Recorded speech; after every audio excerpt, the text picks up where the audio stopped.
Hey everyone, Michelle Seidling here with another episode of Food Experience Unplugged. Today we'll explore holistic steps to better breast health. Here to help us do that is motivational speaker and thermography expert Patricia Luccardi. This podcast is available on multiple platforms, including Apple Podcast, YouTube, Spotify, and others. Please be sure to subscribe on your favorite podcast platform to be informed as new episodes become available. If you enjoyed today's podcast or any of our episodes, please be sure to rate and review the podcast on your favorite podcast platform. Also, be sure to check out our website at foodexperienceunplugged.com for some resources as you begin your health journey. Patricia Luccardi, welcome to Food Experience Unplugged. Thank you very much for having me. Oh, well, we are so happy to have you to talk about thermography and breast health. Now, that affects both men and women of all different situations, but it's important from a holistic health perspective to understand what things we can do to preferably prevent or minimize those chances. But to start out with, will you take a moment to introduce yourself and what brought you to this point in your life and in your career? Oh, thank you. Well, we all have journeys that we're on. And I have a thermographic practice in New York City, and I've been in the business almost 10 years. And prior to that, I was at Canyon Ranch Medical Spa, just as Mark Hyman, who's a functional medicine doctor that's quite well known. We were just passing each other, and it was an incredible place to work because everyone gave 150%. And it was, again, functional medicine is looking at the cause and not a symptom. And I got my start there as a neuromuscular therapist and a breath educator. So now I'm a breast educator, but now I'm really going to be talking in my blogs for the next couple of months on breathing because everybody's wearing a mask. But anyway, my journey has always been, even as young, I've always been interested in health and probably like you, use myself as a guinea pig to all kinds of diets and supplements and, healthcare regimes and spas and such as that. But I have a very strong background in anatomy and physiology. And I got into thermography because honestly, as a body worker, I couldn't grow old gracefully because it was physically demanding on me. But I visioned doing thermography, and one day it just came to me, and I joined Breast Thermography International, and I have a franchise, and I travel all over New York and Connecticut, and I go to doctors' offices, and I perform thermography, and then I have my own practice in New York City. So. Wow, that is quite the journey. Now, did you practice thermography at Canyon Ranch as well? No, we thought about it later, but because people fly in from all over the world, I need to be available for follow-ups. Sure. Coming in from Japan or the West Coast or something, we have to be available. So that didn't work out, and actually didn't work out for Mark's office either because again, people were flying in from all over the country. Absolutely. But I did get a good review from one of the doctors that worked with him on my book. So. Wonderful. Thanks. That's great. And we will talk about your book in a little bit. But to start out with, what exactly is thermography? Thermography is an evidence-based study of heat. It's been around since 1954. It is a camera that's very high tech that's pointed at the body. When the body is unclothed at a certain temperature, the body gives off information in infrared, just like we have auric fields and x-rays and chakras. Well, we have infrared too. And these cameras are being used now all over the world because of COVID. They were put immediately on the cruise ships. And pathological processes, inflammation starts out as heat, so the camera can detect heat. So is it inflammation? Is it something that we want to get on top of earlier than later? Cancer is hot, so if it's a lump, bump, or a cyst and it's not hot, it's usually benign. And it can see through dense breast. Dense breast has a very, very low sensitivity for mammograms because mammograms and MRIs and ultrasounds are looking at anatomy. And if a woman has dense breast, the connective tissue is white, and so is a tumor. So the sensitivity could be as low as 28%. So it's not a standalone, it's an adjunct, and we always suggest working with an ultrasound because it's environmentally safe. There's no radiation, there's no compression. And again, it's been around since 1954, and it was covered by insurance, I think until 1986, and it was actually taken out by the mammography lobby. So it went on the back burner with, bad press for 10 years. And they would find cancer or the cancer, they say, well, there's the cancer. In thermography, they say, well, we can't see it with a mammogram, so they let it stay for 10 years, and it showed up 10 years later, exactly the same spot. So again, once it's found on a mammogram, it's been there for a long time, and that's not prevention. We're working in the realm of prevention. Absolutely. So you mentioned it's been around till about 1986 or so. Is No, it's been around since thermography? 1954. Oh, It, yes. yes, and it Yes, was 1954, and then it ended about 1986. correct. Correct. Okay. So is it actively being used now? Well, it's being actively used in Brazil, Puerto Rico, Mexico. Japan has 1,500 in their hospitals. There's a thermography machine in every operating room in Brazil. They're not just looking for cancer, it's looking for heat. I mean, firemen use it. They use it building bridges. They're looking for heat. They're looking for, is there a fire there in that room? It was used in espionage for the military for long, still used. And Germany's using it, Canada, England. We're one of the few countries not using it because you have to look at our medical system that's based on treatment and it's not based on priority of prevention. Mm. Okay, so it's not only used for breast health, thermography itself is used for a wide variety of things. Yes, it can be for vascular patterns. It can be for carotid artery deficiency. Let's say if the carotid artery that goes behind the eyes, it shows up cold, it's looking for lack of heat also. So that would be a blockage in the carotid artery. There were studies done in Russia with our doctor, Alexander Sepper, on breast. Well, he has 38 research papers on breast thermography and breast cancer, but there's also several on ovarian cancer. We don't really, that's not a study that we really perform. I did have a patient that it did show up. She had a streak down her abdomen, and she waited till her doctor says, well, I don't know what to do with it. Turns out she ended up having it waiting for a year. She had stage 3. But the body has to acclimate longer, and that's usually a person's given an hour for a session, and they'd have to stay there much longer. But again, it's used for vascular patterns, to see heat in the organ regions and the abdominal, but it's not definitive. It just shows that there's heat there, so it's up to the doctor to run other tests. It's used for thyroid disorders, it can see, but what we are seeing so much of is dental or oral inflammation, and it drains down from the mouth, down the neck, into the clavicular area, and into the lymphatic system. And we have some very, very alarming images of that drainage going right into the breast. So oral health and breast health go hand in hand, particularly if a woman has, or a man, but particularly if there's a root canal involved or amalgams. Absolutely, biological dentistry goes hand in hand with thermography. Wow, very interesting. I would not have correlated the two, but it's super important in terms of breast health and in terms of how you go about handling that. Right. So wonderful. Now, with regard to breast health, how is that? You mentioned its thermography is used in conjunction with other things and working with your doctor, of course. And there's no prescription, so it's out of pocket, and we keep our prices very low. So across the country, probably runs anywhere from $175 to $255. When the doctor does he does the interpretation of the report, he'll say, dental, see a dentist, or clinical correlation with a chiropractor or a physical therapist, or with a breast surgeon. I mean, they'll point out what they're seeing, but again, they suggest that it be done with an ultrasound. But it's a very powerful tool, and I think women from the age of 20 should understand the condition of their breast because it's a live time image. But what we had spoken of earlier is the reason I wrote my book, Thermography and the Fibrocystic and Dense Breast.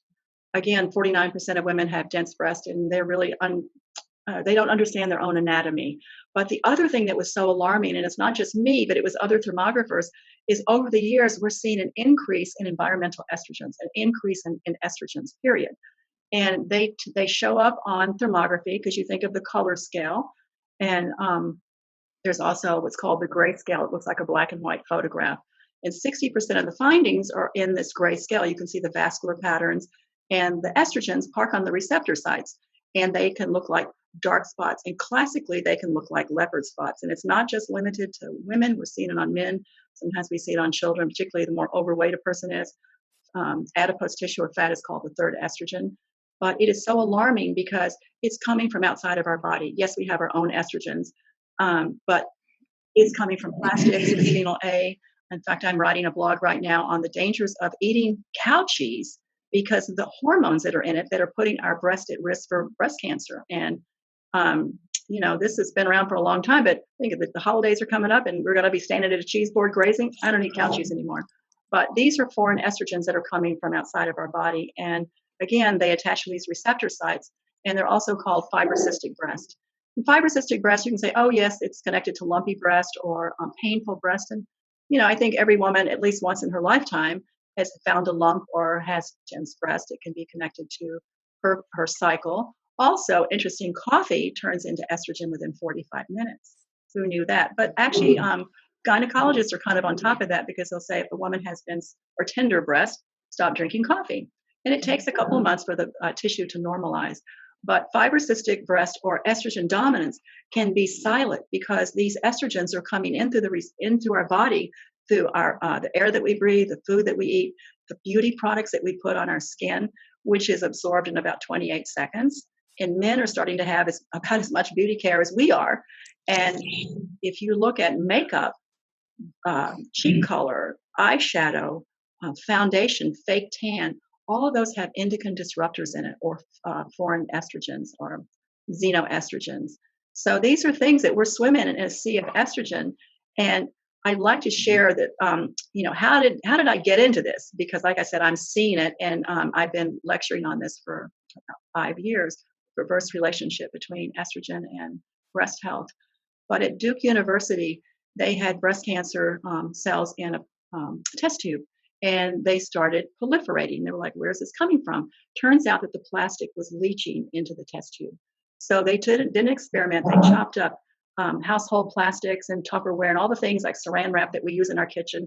They put it in a saline solution, put it in a petri dish with breast cancer cells, and they proliferated like they were on fire. Wow. And then another study that they did on the cans that are that have the plastic inside, like that have the BPA, and 50% of the cans that they tested had levels so high. This was at Stanford University, 27 times higher, that made these breast cancer cells proliferate. And about 80% of the cans coming through this country have BPA in their lining. So really, what do we get from a can? Maybe tomato sauce, or I don't think tomato sauce is going BPA free. If you go to the health food store, maybe, but coconut milk and beans. That's probably the only thing we really get from a can. But you have to look. There are BPA free cans, and a patient just sent me an image of tuna fish, because tuna fish and salmons are in a can too. But there is one company that does BPA free can lining. So these are just things. And drinking out of plastic bottles. These are things that we can change our lifestyle to just stay away from. But it's very hard to stay away from plastic, because unless you go to the farmer's market and you don't have a plastic bag, but they're just in our environment. They're just in our environment. Sure. Wow. Well, I mean, we can probably do our best to minimize, but now you had mentioned with estrogen. So, people have estrogen in their body normally. So is it the problem just the buildup of estrogen? Like too much is not good, or is it a different aspect of the estrogen situation? Well, I'm not an endocrinologist, and I can't speak on all the estrogens that are in the body, but we have good estrogens and bad estrogens, just like we have good cholesterol and bad cholesterol. But it's the bad estrogens that we're looking at. But the most amazing thing is that there are plant-based compounds out there, particularly from the broccoli family. There is a compound called sulforaphane, or broccoraphanine, and it comes from broccoli sprouts. Now, Johns Hopkins has been studying broccoli sprouts for a long time. There are so many studies on breast cancer and killing breast cancer stem cells and promoting breast health with broccoli sprouts, but they found that it was actually the broccoli seed that held more efficacy. And whether it's the seed or the sprout, it has the innate wisdom to go to those receptor sites and metabolize it off what's called the phase 1-2 liver pathway. And there's another compound called DIM. I can't remember, dimethyl something. I should know this, but it's a mouthful. But DIM, D-I-M, also comes from the broccoli kingdom. And the two of those together, I have seen women's breasts look like day and night within 6 months of the thermography follow-up. And sometimes I was with a woman yesterday, and we went through 4 of her thermography imaging, 6 months apart. She did it every 6 months, and she didn't take anything, but she changed her diet. She got off dairy. She limited her meat consumption. She doesn't drink coffee anymore. So just on her lifestyle alone, and she uses natural products. In mind, I tell you, she created a beautiful breast oil with some of the doTERRA oils, the citrus oils. So there are many ways that we can avoid this, but again, there are plant-based compounds that love our breast. Our breasts have a love affair with the broccoli kingdom. And the other thing that we are short in that actually can be a link to breast cancer and other endocrine disorders and cancers is iodine. And we are living in a state of an iodine deficiency. And because it's not something that can be patented, can't patent a natural substance, we never hear about it. And in fact, in New York State, we are not even allowed to do a urine load test. It has to be sent out of state, and then they can send it back. So I know a lot of doctors that have it mailed to an out-of-state address. But again, Dr. David Brownstein, who is a proponent for iodine, he found that out of 6,000 people tested, 96% were clinically low. So it's interesting to note that in the 60s and 70s, when I was growing up, they told people to get off iodine salt, because of it created high blood pressure. So they put iodine in the salt, I guess around World War II, because of the goiters that were coming out of like the Great Lake region or when landlocked area. But we had it in our bread, we had it in our milk. And they replaced it around the same time. They started making all these kind of salt substitutes with herbs and spices, so people didn't need to salt their food. It was spiced up in other ways. And they took it out of the milk because they used to milk the cow and wash the teats with iodine. It was it was a standard medicine in households. People had iodine and called monkey blood. And then they took it out of the bread and they replaced it with bromide. Now, bromide, if you go to the store and you look in the flour department, you can see King Arthur's non-bromiated flour. I said, well, I don't know what that is. I guess I'll get it because it sounds good because it's not bromiated. I didn't know what bromiated meant. But bromide is also a halide like perchlorate and fluoride, iodine, and but it's considered a dark halide. But what it doesn't allow the thyroid to uptake the iodine. So everybody and their mother between the 60s and the 70s, including me, they were saying, oh, your thyroid is low because they took it out of our bread. I had one little piece of Wonder Bread as a child, and I got all my iodine. No, but it's true. So then 10 years later, all the endocrine disorders started dovetailing. Breast cancer, thyroid cancer, pancreatic cancer, prostate cancer, ovarian cancer, nodules on the thyroid, nodules, fibrocystic breast, nodules on the ovaries, lack of iodine, but can't patent an element. So that went into the dark ages for 10 or 15 years. You think, oh my goodness, radioactive iodine, I'm not taking that. I wasn't going to take it until I did that test. I said, because it was scary because I didn't know about iodine. Nobody knew about iodine. But you can actually put liquid iodine on the breast tissue and the breasts love it. They respond, lumpy, tender breast. There's good iodine there. Interesting. So basically, I'm sorry. It costs pennies. Now, Yes. again, let me back up. If a person has Hashimoto's, you definitely have to work with your doctor because, we're talking hypothyroidism if you're taking, every cell of the body responds to iodine, but particularly our breast. Okay. So because over the years, iodine has been removed from the diet and bromide has been removed from the diet. No, bromide is in the diet, and it's Okay. actually it's illegal in Europe, and I think they took it out of like Arby's roast beef, the buns. They're in bread products. I think it's illegal in California, but again, it's in the bread products, and it's actually in brominated vegetable oils in Mountain Dew. And if you look it up, it's connected to kind of mental illness. Okay, so because of those products, the lack of iodine, the presence of bromide, then we're lower in iodine in general, and then you've got to I guess and that can play a factor in breast health. Mm-hmm. Well, vegans tend to be they have to consider because you can get it from egg yolks, you can get it from potatoes, which they can eat. It can be from seafood, seaweed. We have to be careful where the seaweed's coming from because of the plastics and the radiation in the ocean. But You can definitely get it from we can get it, but most of us are short in it because how much seafood do we eat? Because again, seafood's becoming something of the past, and people supplement with it. Mhm. Okay, so it's basically being aware of that and making dietary changes Correct. to get Correct. enough iodine. So, interesting. Now food plays a lot with breast health, and you mentioned kind of plastics, things like that. Are there other things too that may affect that or play a role in breast health? Right. Well, we can't talk about breast health without talking about vitamin D. We have vitamin D receptors all over our body, and it's linked to 18 different, 18 different cancers, including breast cancer. And one of the studies they did in Albany, New York, University of Albany, they took breast cancer stem cells and they had in a petri dish and they put large doses of vitamin D on it. Within 2 days, a high percentages somewhere shriveled up. And then another study they did of 156 women with breast cancer, they found they had suboptimal levels of vitamin D.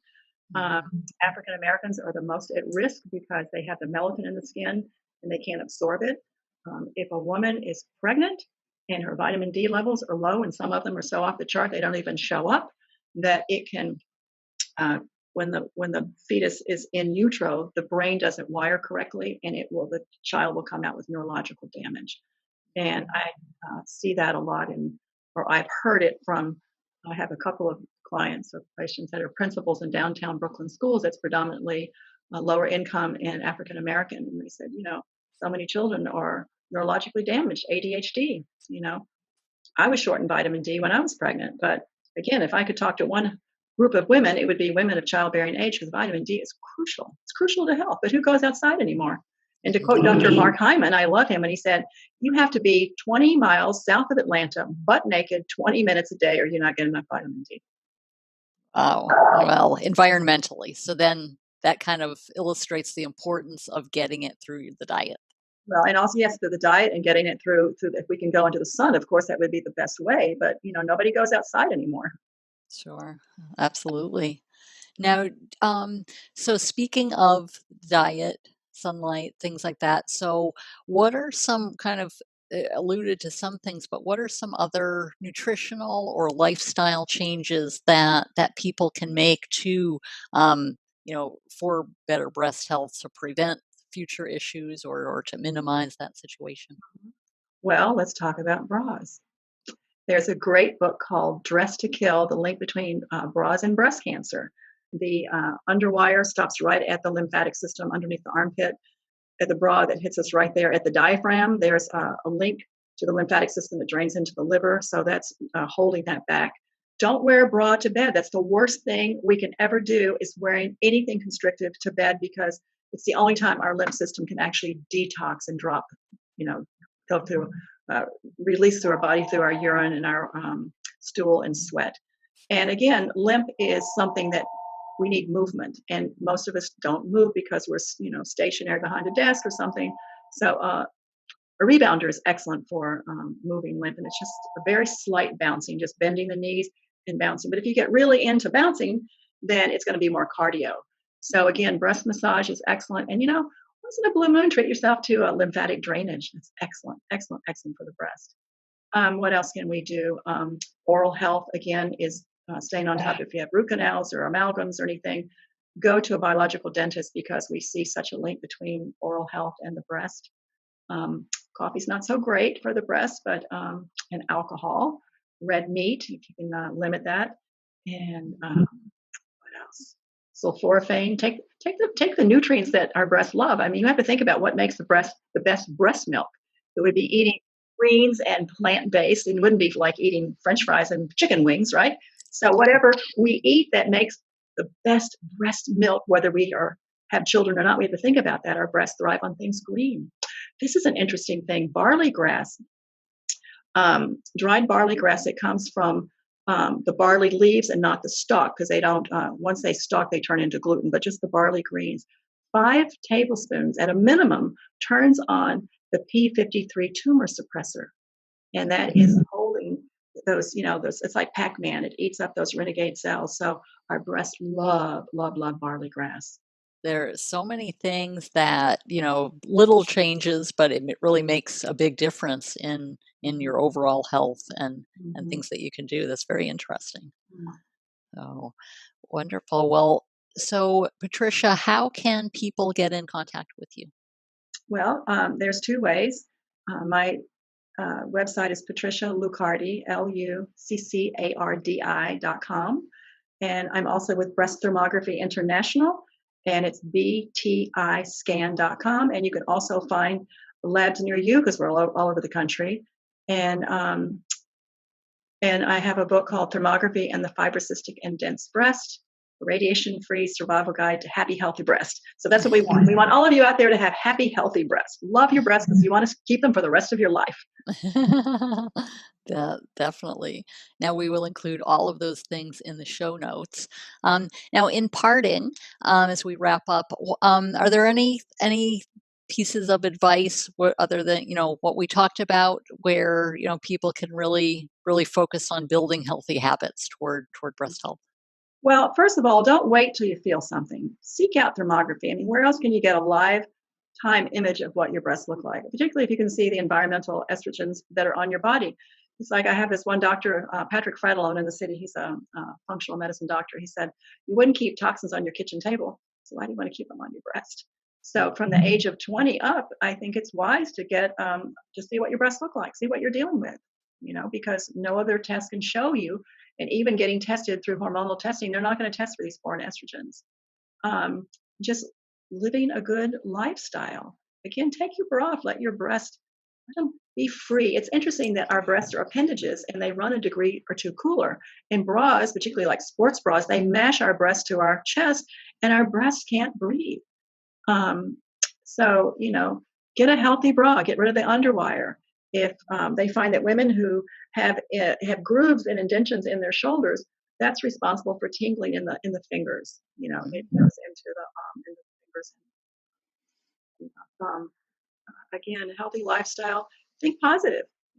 I know it's hard if a woman has had breast cancer in her family, but our thought forms are positive too. We have to think about, you know, visualizing our breast healthy.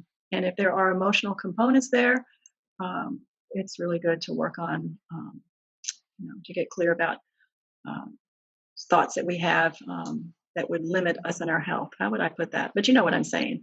Um, Mm, be yes. proactive in your emotional body, So I know for some women, just doing breast massage brings up emotional issues. You know, these are our breasts. We love them. We want to keep them for the rest of our life. Sure. Absolutely. As we do the rest of our body. So That's correct. That's right. We want to keep our body intact. We want to. yeah. Let's see if there was anything else that I was going to put in. So it's hard to remember everything. Oh, well, here you go. I love quoting Dr. Piana from Breast Thermography International. He said, unless you live on another planet, just know that you're toxic. So toxicities actually change our normal cell environment. So whatever we can do to create that cell environment back to normal. And there's a lot of companies out there, nutraceutical companies, Dr. Schultz. There's so many detoxes out there that we can do. And, every a couple of times a year, it'd be good to do a detox or just juice or, make sure it's organic. But, just try to avoid the chemicals that are out there. And, right now with the holidays coming up, don't be eating that cow cheese. Move away from that cheese board. Absolutely.